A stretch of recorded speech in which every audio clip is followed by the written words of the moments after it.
Яармгийн дэнжид Улаанбаатарын тэр чигээрэн нүүж очиод хот хүрээ улам буудалж хоног хугацаа сунган цэнгэдэг байсан цаг үе.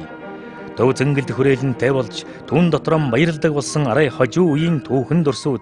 Сүхбаатарын талбайд баярын парад болж төр засгийн удирдлагууд Сүхбаатар Чойвсангийн бунхан дэндэр дээрээс ард түмэнтэйгээ мэдчилж түмэн олон нь тэднийг бурханчлан хүндэтгэл үзүүлдэг байсан үегээд цаг цагийн өнгө төрхийг ирээдүйн монголчууд хэдэн зууны турш кино хайснаас шимтэн үзсээр байх болно.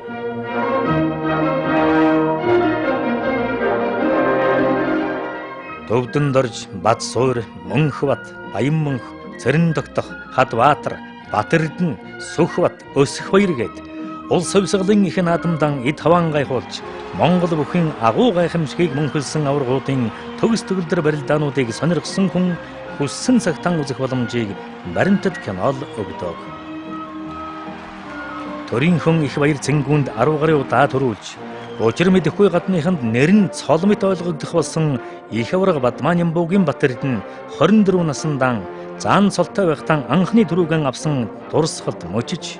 Монгол бүхийн домог болсон 2 мөнх хэмээгдэгч Мөнхбат Баянмөнх нарын цэл залууг энд дүрж, аварга биетэйч хүүхдэргүй цайлган Хадбаатар аваргын хаттай хүчтэй барилдаанч өөр хаанч биш гагцхүү Монгол кинонд л бий.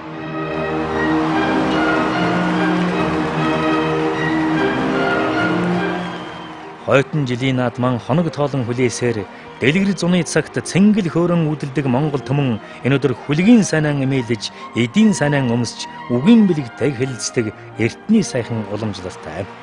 Тийм болохоор тэр наадам, тэр цаг үеийн хувцас, гоёл, чимэг зүйлтний янз байдал ямар байв гэдгийг хүртэл хэдэн зуун жилийн дараа судалж сонирхохыг хүссэн хэн боловч гагцхүү баримтат кинонд үлдсэн амьд дөрүүдээс л олж чадна гэд бодохоор түүхэн дүрсийн ач холбогдол юутай их вэ?